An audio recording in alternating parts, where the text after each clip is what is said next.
All right, diving in today, we're going to tackle something that I think a lot of people can relate to. It's all about how to totally crush it in a software developer interview. Yeah, it's a big one. Big one. And you sent me a whole bunch of sample interview questions and answers, which is awesome, because it's kind of like getting a sneak peek, right, at what interviewers might actually ask you. So it's like we're peeking into their playbook. Yeah, it's a great starting point to be familiar with those common questions. Right. But, acing those interviews goes beyond just memorizing the perfect answers. Right. It's really about understanding those core concepts Yes. and showing you can think critically on your feet, think on the fly. Okay, so less about rote memorization and more about really understanding the why behind it all. Exactly. Gotcha. Okay, well, let's jump right in. Let's dive into some of these questions. And right off the bat, there are a few kind of icebreaker questions. Why software development? Wow. What languages are you comfortable with? And then, of course, the classic, tell me about yourself. What? So these seem simple enough on the surface, but are there any hidden traps we should be aware of? Oh, yeah, you'd be surprised how many people kind of stumble on those seemingly basic questions. Really? The key is to tailor your responses to the specific company and role that you are after. Okay. It's about demonstrating that you've done your homework, Mm-hmm. you understand their products, their values, and how your skills connect to what they're looking for. Oh, so it's not just enough to be like, oh, I like to code. Right. It's more impactful to say something like, I'm really interested in how software can solve real-world problems, and I'm specifically drawn to your company's work in, and then mentioning something specific Yeah. about what they do. Exactly. That shows that you've gone a step further. Great. You've done your research, Mhm. and you're genuinely interested in them, not just any developer job out there. Gotcha.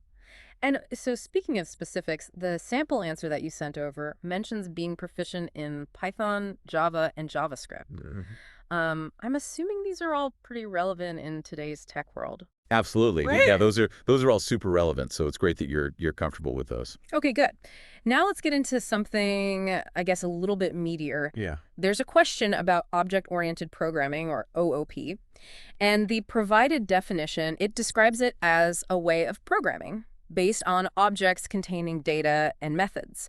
So for someone who's not familiar with OOP at all, could you break that down a little bit more? What does that actually mean? Sure. So imagine building with Legos. Okay. Each brick is like an object in OOP. Hmm. It has certain properties, like its color and its shape Uh-huh. and functionalities, how it connects to other bricks. Gotcha. So in OOP, these objects, they interact with each other to create more complex systems. Mm-hmm. The methods you mentioned are like the instructions for how those Legos connect and interact. So instead of writing code that's just executing line by line, you're creating these modular objects that can be reused and combined in different ways. Exactly. That sounds pretty powerful. It is. And probably saves you a lot of time in the long run. It definitely does. Okay, cool. So the sample answer also mentions some key principles of OOP, like encapsulation, inheritance, polymorphism, and abstraction. Mm. So can we unpack those a little bit? What do those actually mean in practice? Absolutely. Let's stick with our Lego analogy for now. Okay. Encapsulation is like packaging all the instructions for building a specific structure inside that structure itself. Okay. So you don't need to know the internal details to use it. Right. Just like you don't need to know how a Lego car engine works to actually play with the car. Right. Right. So it's about hiding the complexity Mm. and making things easier to work with and more reusable. Okay. So yeah, I'm starting to see how these principles kind of come together to make code more organized and efficient. Right. What about inheritance? Inheritance is like creating a new Lego brick Okay. based on an existing one. Uh-huh. So it inherits the basic properties of the original, Uh-huh. but you can add modifications or special features on top of that. Gotcha. Gotcha. It's all about code reuse and efficiency. Right. Instead of writing new code from scratch, you inherit existing code and then build upon it. Okay. Okay, I'm with you so far. But how about polymorphism? That one sounds a little intimidating. It's not as complex as it sounds. Okay. Imagine, different Lego bricks that can all connect in the same way, Mhm. even though they might look different or function differently. Gotcha. So that's polymorphism, the ability to use the same interface with different object types. Okay. And it makes your code more flexible and adaptable. Gotcha. And lastly, what about abstraction? Abstraction is like seeing the Lego creation from a distance. Okay. So you only see the overall shape, but not the individual bricks. Right. So we're focusing on what an object does, Mm-hmm. not necessarily how it does it. Gotcha. And it helps manage complexity, and it makes the code easier to understand. Okay, so all of these OOP principles, Yeah. it seems like they're about making the code more manageable, more reusable, and ultimately more powerful. Absolutely. Okay, that's super helpful. Now, I'm curious about how these concepts actually translate into real-world interview scenarios. Yeah. Do you see these OOP principles coming up frequently in interviews? Oh, absolutely. Mm. Yeah, interviewers love to delve into OOP concepts. Okay. They might ask you to design a system using OOP principles Uh-huh. or explain how you've used them in past projects. Gotcha. So understanding OOP is really fundamental for any aspiring software developer. I see why that's so important. Okay, let's shift gears a little bit. Sure. There's a question in this stack about the differences between SQL and NoSQL databases. Hmm. And the answer mentions that SQL databases are relational and structured, while NoSQL databases are non-relational and flexible. Right. So can you help translate that from like tech jargon into something maybe a little more understandable? What are the core differences and when would you use one over the other? So imagine you're organizing information. Okay. A SQL database is like a perfectly structured spreadsheet Uh-huh. with rows and columns. Right. Everything has its place. It's great for data that has clear relationships, like in a banking system, Gotcha. where you have customer information and their account details. So it's all about those clear relationships. Right. Whereas a NoSQL database, Yeah. it's more like a giant flexible container Okay. where you can store various types of data, even if it doesn't fit neatly into rows and columns. Mm. It's perfect for handling large volumes of unstructured data, Okay. like social media posts or sensor readings. Okay, so more flexible. Right, exactly. Gotcha. So I guess to kind of sum it up, Yeah. if I'm building an app where users can upload photos, videos, and text, a NoSQL database would be a better choice, Mm, just because of that flexibility. exactly. It's designed to handle that kind of variety Gotcha. and scale. So choosing the right database really depends on what you're trying to do Yeah. and what kind of data you're working with. Exactly. It's not one size fits all.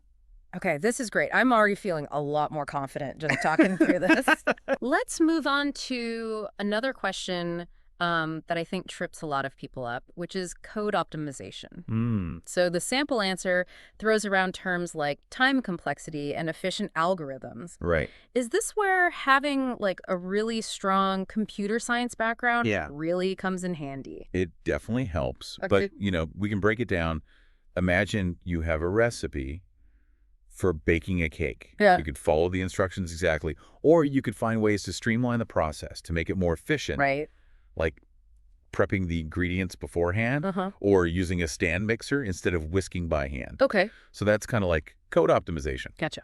It's about finding those shortcuts Mm-hmm. to make the code run faster and more efficiently. But how do we actually measure that efficiency in code? That's where time complexity comes in. Okay. It's a way of measuring how the runtime of your code increases Yeah. as the amount of data grows. Okay. So efficient algorithms Yeah. are like those optimized recipes. They solve the problem in the most efficient way possible, minimizing the resources used, like time and memory.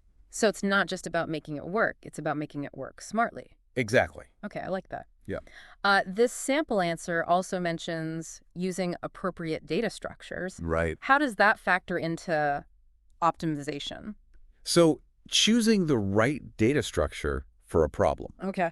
It's like choosing the right tool for the job. Gotcha. If you need to store a collection of items and you're frequently searching for specific items, Mm-hmm. using a hash table, which allows for very quick lookups, Right. that's going to be much more efficient than, say, using a simple array where you might have to look through each item.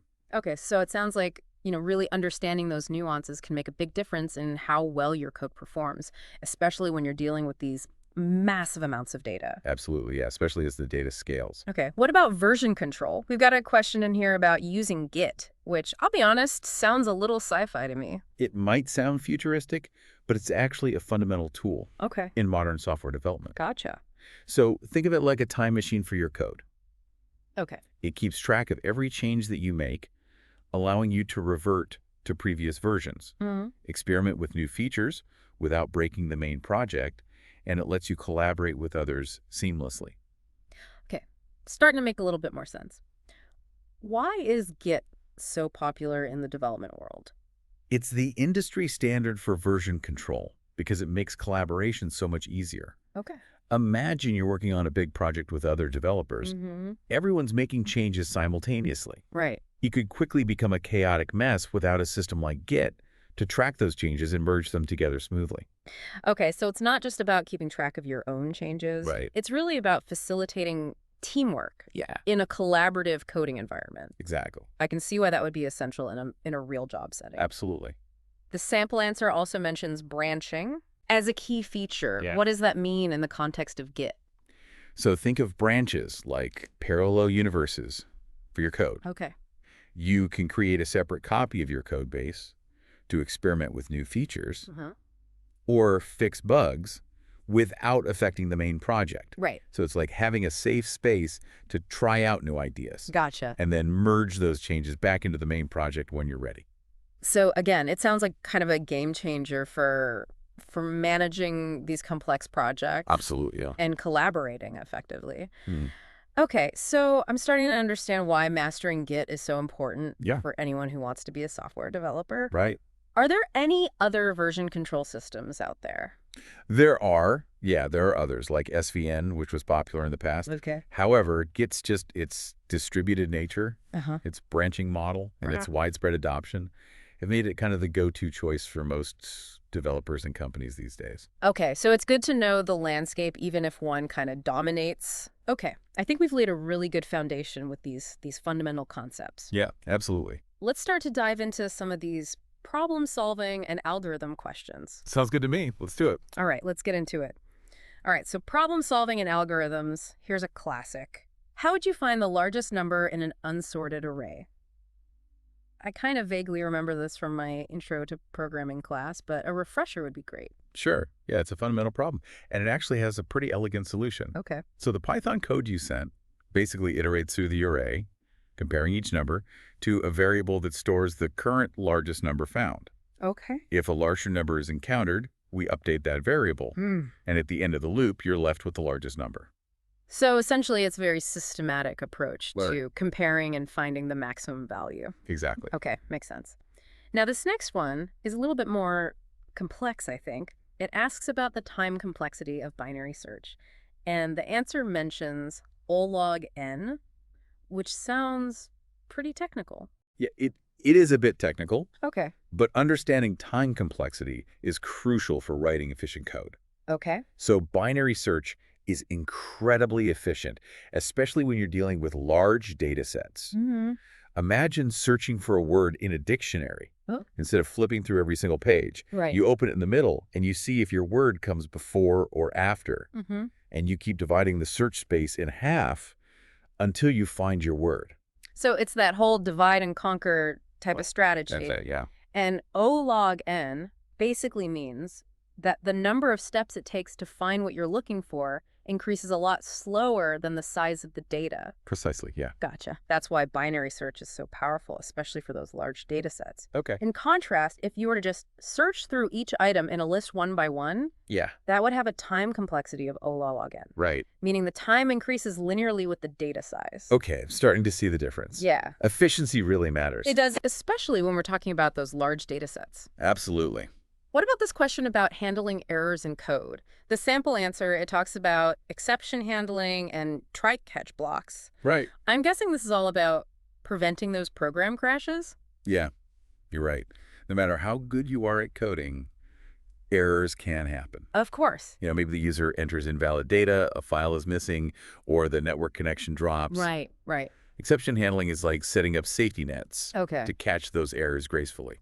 Okay, so try-catch blocks are basically like these contingency plans. Exactly, yeah. Okay. So you try a block of code, and if something goes wrong, an error occurs, the catch block kicks in to handle it. Gotcha. This prevents the whole program from just crashing Right. and allows you to handle the error in a more, graceful way. So you can maybe display like a user-friendly error message? Exactly, yeah. Or log the error so you can go back and debug it later? Okay, cool. So robust error handling, it sounds pretty crucial just for making sure the software is user-friendly and reliable. Absolutely. Now, let's move on to a different kind of aspect of the interview. Behavioral questions. These seem to focus more on those soft skills and teamwork and all that. Exactly. Okay, so here's one that stood out to me. Describe a time you worked on a coding project with a team. Right. And the sample answer mentions building like an e-commerce website for a university project. Mm-hmm. So I'm assuming this is a chance to showcase your collaboration, communication skills, all that good stuff. Absolutely, yeah. This- Interviewers want to hear about how you interacted with your teammates, how you tackled challenges, and how you contributed to the success of the project. So did you take initiative? How did you handle disagreements? All of that. Exactly. Okay. The sample answer also mentions using GitHub Mm-hmm. and agile methodologies. Are those pretty standard in the industry these days? Yeah, definitely. GitHub is that version control system that we talked about earlier. Right. And agile methodologies are really popular for managing projects Mm-hmm. in a way that's iterative and collaborative. So mentioning those things shows that you're familiar with the tools of the trade. Exactly. Okay, cool. What about those tricky behavioral questions that seem designed to kind of put you on the spot? Like, how do you handle tight deadlines? Or what do you do when you get stuck on a coding problem? Any advice on navigating those kinds of questions? Honesty and self-awareness are really key. Okay. Don't try to pretend that you're, a superhero who never misses deadlines Right. or never gets stuck. Yeah, we're all human. Exactly. Yeah. Instead, share your strategies for managing time effectively, prioritizing tasks, and seeking help when needed. Okay, so it's about being resourceful. Yeah. Knowing when to ask for help. Exactly. And just kind of having that toolbox, I guess, of strategies to deal with those different situations. Right. Okay, cool. Now let's talk about that dreaded "tell me about yourself" question. Yeah, It seems so open-ended. it is. It is. Where do you even begin with a question like that? So think of it as your elevator pitch. Okay. A concise and compelling summary of your skills and experience tailored to the specific role that you're interviewing for. So it's not about just reciting your resume. It's Right. about painting a picture of who you are as a developer Exactly. and what you bring to the table. Yeah, and what you're passionate about. Okay. What about questions about your career aspirations? I see one here that asks, where do you see yourself in 5 years? So, is it okay to be ambitious with a question like that? Yeah, authenticity is key. Okay. It's fine to express your desire for growth Mm-hmm. and learning, Right. but just make sure that your goals kind of align with the company's values Right. and potential career paths that they have available. So if they specialize in artificial intelligence Right. and you're really passionate about AI, it makes sense to mention that as a long-term goal. Absolutely, yeah. Okay, so it's all about finding that right fit, not just for your skills, but also for your overall career goals. Exactly. Speaking of fit, you mentioned earlier that interviews are a two-way street. Right. So what are some good questions to ask the interviewer to kind of gauge whether the company's a good fit for you? Yeah, that's a great point. Okay. Asking insightful questions shows that you're genuinely interested Uh-huh. and you're thinking beyond just getting the job. Okay. You could ask about the company culture, Right. the team dynamics, the types of projects you'd be working on, or even opportunities for professional development and mentorship. Okay, so it's your chance to learn about them, Exactly. just as much as they're learning about you. Right. All right, so it sounds like preparation is key, It is. both in terms of understanding all of these technical concepts, Yeah. but also preparing those thoughtful questions Right. to ask the interviewer. Absolutely. The more prepared you are, Mhm. the more confident you'll feel going into the interview. All right, we've covered a lot of ground today in this deep dive into software developer interviews. Yeah. We've explored technical concepts, Yeah. behavioral questions, even strategies for, crafting those really compelling answers. It's all about practice, preparation, and letting that passion for software development shine through. I love that. Before we wrap up, I want to emphasize that this is just a taste of what you might encounter Yeah. in a real software developer interview. Right. So there are tons of resources out there, Absolutely. both online, offline, to really help you deepen your knowledge and hone your skills even further. Keep learning. Yeah. Explore different avenues. Right. Take online courses, go to meetups, that kind of thing. Yeah, it's that continuous learning. It is. That's so important. Absolutely. Do you have any final words of wisdom for our listeners who are kind of gearing up for these software developer interviews? Remember, interviews are a two-way street. Okay. You're interviewing them just as much as they're interviewing you. You're right. Ask thoughtful questions, be yourself, and just let your passion for coding shine through. I love that. It's not just about getting the job. Right. It's about finding that right fit. Yeah. For you, for your career, for what you want to do. Absolutely. Okay. I think our listeners well equipped to go out there and ace those interviews. I agree. I think with the right preparation and mindset, Mm-hmm. success is definitely within reach. And remember, the learning and growth never really ends. It doesn't. So Booty. stay curious, embrace the challenges, and never stop coding. Couldn't have said it better myself. All right. Thanks for joining us on this deep dive into the world of software developer interviews. It's been a pleasure. Until next time, it's true. So much to learn. Speaking of practice, I'm curious, what are some effective ways to prep for those technical coding challenges? You know, the ones that often pop up in interviews? Yeah, those coding challenges can be a little intimidating. But practice definitely makes a difference. Websites like LeetCode and HackerRank offer a ton of coding problems, along with solutions and explanations. So it's like a gym for your coding muscles? Exactly. Yeah. Yeah, you got to get those reps in. So is there a specific strategy you recommend for tackling those during an actual interview? Yeah, when you're hit with a coding challenge, first, take a breath. Make sure you really understand the problem. And think out loud. Explain your thought process to the interviewer as you go. So it's not just about getting to the right answer. Right. It's more about how you think, how Oh. you approach the problem, and how you communicate your ideas. Okay, makes sense. Now, what about whiteboarding? I've heard that's pretty common. Oh yeah, whiteboarding is a classic. Yeah. Any advice for people who get nervous about that? You know, writing code on a whiteboard with everyone watching? The best thing you can do is practice beforehand. Solve problems on a whiteboard at home, or even just on paper. Getting comfortable writing code in that format really helps. And remember, it's okay to pause, to think things through. Ask clarifying questions. They want to see your approach, not just how fast you can write. It's all about staying calm and composed under pressure. From your experience, what's the biggest mistake you see people making in these interviews? I see a lot of people focusing too much on memorizing answers. Okay. Instead of understanding the concepts, interviewers can spot a rehearsed answer right away. They want to see you think critically. So it's not about just regurgitating fact, it's about showing that you can actually solve problems. Exactly. Another common mistake. Underestimating soft skills. Yeah, technical skills are super important. But so are communication, teamwork, and that ability to adapt and learn. It's about being well-rounded. Right. Not just a coding machine. Well, I think we've given our listener a great toolkit to navigate these interviews. I hope so. Any final words of wisdom before we wrap up? You know, remember what we said before. Interviews are a two-way street. Right. Ask good questions, be yourself, and show them why you love to code. That's great advice. Thanks for joining us for this deep dive. My pleasure. It's always fun to talk about getting into tech. To our listener, best of luck with your interviews. Stay curious, embrace those challenges, and never stop coding. Until next time.